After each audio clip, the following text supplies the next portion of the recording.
தென்னாடுடைய சிவனே போற்றி, எந்நாட்டவர்க்கும் இறைவா போற்றி. அனைத்து தமிழ் உள்ளங்களுக்கும் கனிவான வணக்கங்கள். மாதங்களில் சிறந்தது மார்கழி என்பார்கள். அந்த மார்கழி மாதம் விரைவில் பிறக்க உள்ளது. 2025ஆம் ஆண்டின் இறுதியும் 2026ஆம் ஆண்டின் தொடக்கமும் ஆக இரு முக்கிய நிகழ்வுகள் இந்த மார்கழி மாதத்தில் நிகழ உள்ளது. நிகழும் மங்களகரமான விசுவாசு ஆண்டு டிசம்பர் மாதம் 16ஆம் நாள் செவ்வாய்க்கிழமை அன்று துவாதசி திதியில் சுவாதி நட்சத்திரத்தில் அதிகண்டம் நாமயோகத்தில் கௌளவம் கர்ணத்தில் சித்தயோகம் கூடிய நன்னாளில் இந்த மகத்தான மார்கழி மாதம் பிறக்கிறது. மார்கழியை தெய்வங்களின் மாதம் என்பார்கள். அந்த அளவுக்கு ஆன்மீக ரீதியாக முக்கியத்துவம் பெற்றது. இம்மாதத்தில் கிரக நிலைகளில் பல்வேறு மாற்றங்கள், சில முக்கிய நிகழ்வுகள் நடைபெற உள்ளன. இது 12 ராசிகளிலும் தாக்கத்தை ஏற்படுத்தும். மார்கழி மாதம் டிசம்பர் மாதம் 16ஆம் தேதி தொடங்கி ஜனவரி மாதம் 14ஆம் தேதி வரை உள்ளது. இம்மாத கிரகநிலை என எடுத்துக்கொண்டால் குரு பகவான் மிதுன ராசியில் வக்ரகதியில் உள்ளார். கேது பகவான் சிம்ம ராசியில் உள்ளார். புதன் மற்றும் சுக்கிர பகவான் விருச்சிக ராசியிலும், சூரியன் மற்றும் செவ்வாய் பகவான் தனுசு ராசியிலும் உள்ளார்கள். சனி மற்றும் ராகு பகவான் கும்பராசியில் உள்ளனர். இம்மாத கிரக பயிற்சி என எடுத்துக்கொண்டால் 21/12/2025 குரு பகவான் வக்ர நிலையில் புனர்பூசம் 4ஆம் பாதத்தில் இருந்து புனர்பூசம் 3ஆம் பாதத்திற்கு பயிற்சியாக உள்ளார். 22/12/2025 சுக்கிர பகவான் விருச்சிக ராசியில் இருந்து தனுசு ராசிக்கு பயிற்சியாக உள்ளார். அதேபோல 25/12/2025 புதன் பகவான் விருச்சிக ராசியில் இருந்து தனுசு ராசிக்கு பயிற்சியாக உள்ளார். மேலும் 11/1/2026 புதன் பகவான் தனுசு ராசியில் இருந்து மகர ராசிக்கும், செவ்வாய் பகவான் 14/1/2026 தனுசு ராசியில் இருந்து மகர ராசிக்கும் பயிற்சியாக உள்ளார். இம்மாத சிறப்புகள் என எடுத்துக்கொண்டால் டிசம்பர் மாதம் 19ஆம் தேதி அனுமன் ஜெயந்தி, டிசம்பர் மாதம் 30ஆம் தேதி வைகுண்ட ஏகாதசி, ஜனவரி 3ஆம் தேதி ஆருத்ரா பௌர்ணமி, ஜனவரி 14ஆம் தேதி போகி பண்டிகை ஆகிய நிகழ்வுகள் உள்ளன. பொதுவாகவே மார்கழி மாதம் முழுவதுமே விசேஷம்தான். இந்த வருடம் வரும் மார்கழி கூடுதல் முக்கியத்துவம் பெறுகிறது. பிறக்கப்போகும் இந்த மார்கழி மாதத்தில் உங்கள் வாழ்வில் வளமும் நலமும் செல்வ செழிப்பும் பெற்று வாழ்வில் உயரிய நிலையை அடைய எல்லாம் வல்ல எம்பெருமானை வேண்டி விரும்பி கேட்டுக்கொள்கிறேன்.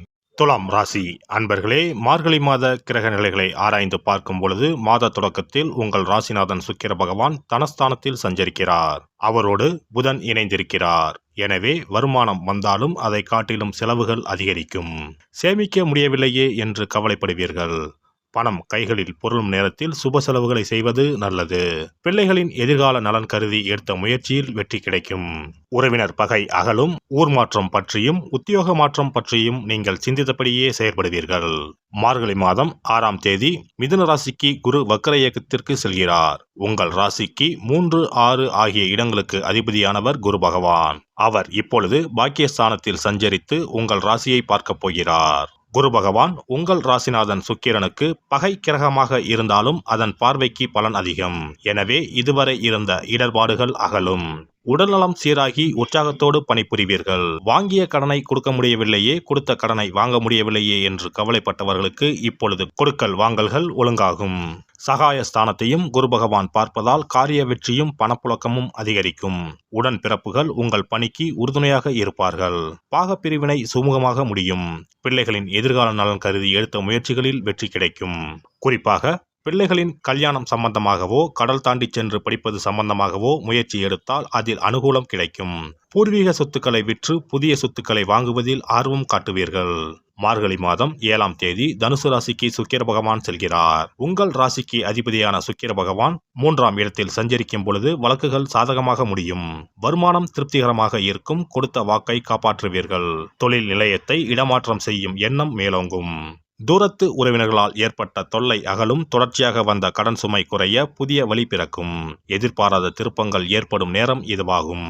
மார்கழி மாதம் 10ஆம் தேதி தனுசு ராசிக்கு புதன் பகவான் செல்கிறார். உங்கள் ராசிக்கு 9, 12 ஆகிய இடங்களுக்கு அதிபதியானவர் புதன் பகவான். அவர் சகாயஸ்தானத்தில் உள்ள சூரியனோடு இணைந்து புத ஆதித்ய யோகத்தை உருவாக்குகிறார். எனவே கல்விக்காக எடுத்த முயற்சிகள் கைகூடும். பெற்றோர் வழியில் ஆதரவு கிடைக்கும். செய்தொழிலில் இருந்த சிக்கல்கள் மாறும். நல்ல சம்பவங்கள் பலவும் நடைபெறும் நேரம் இதுவாகும். மார்கழி மாதம் 27ஆம் தேதி மகரத்திற்கு புதன் பகவான் செல்கிறார். உங்கள் ராசிக்கு 4ஆம் இடத்திற்கு புதன் வரும்பொழுது சொத்துக்கள் வாங்கும் முயற்சிகள் கைகூடும். செய்தொழிலில் மேன்மையும் நன்மையும் கிடைக்கும் நேரம் இதுவாகும். முன்பு வாங்கி போட்ட இடம் நல்ல லாபம் தரும். அதை தொழில் முன்னேற்றத்திற்காக உபயோகித்துக் கொள்வீர்கள். இல்லத்திற்கு தேவையான அத்தியாவசிய பொருட்களை வாங்கும் முயற்சிகள் கைகூடும்.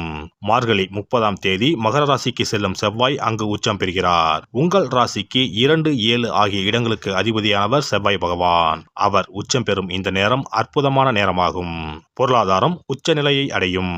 புதிய பொறுப்புகள் தேடி வரும். அதிகார அந்தஸ்திற்கு சிலர் உயர்த்தப்படுவர். தைரியமும் தன்னம்பிக்கையும் அதிகரிக்கும்.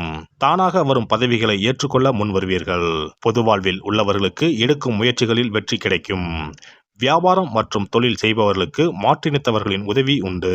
உத்தியோகத்தில் உள்ளவர்களுக்கு மேல் அதிகாரிகளின் ஆதரவு கிடைக்கும். மாணவ மாணவிகளுக்கு மதிப்பெண்கள் அதிகரிக்கும். பெண்களுக்கு வருமானம் திருப்தி தரும். வரன்கள் வாசல் தேடி வரும். இம்மாதம் அபிராமி அம்மன் வழிபாடு ஆனந்த வாழ்வு தரும்.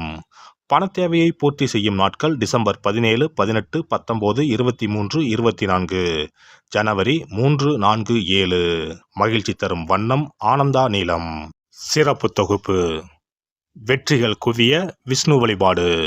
ரொக்கத்திற்கு முக்கியத்துவம் கொடுக்கும் நாம் சொர்க்கத்திற்கும் முக்கியத்துவம் கொடுக்கும் விழாவை கொண்டாட வேண்டும். அந்த விழா இந்த மார்கழி மாதம் வருகிறது. திருப்பதி, திருவரங்கம் உள்ளிட்ட விஷ்ணு ஆலயத்தில் நுழைய லட்சக்கணக்கான மக்கள் காத்திருப்பார்கள். அதேபோல திருக்கோஷ்டியூர், உப்பிலியப்பன் கோவில், திருமோகூர் போன்ற உலகத்தில் உள்ள சகல விஷ்ணு ஆலயங்களிலும் ஏகாதசி விழா உற்சவம் சீரும் சிறப்புமாக நடைபெறும்.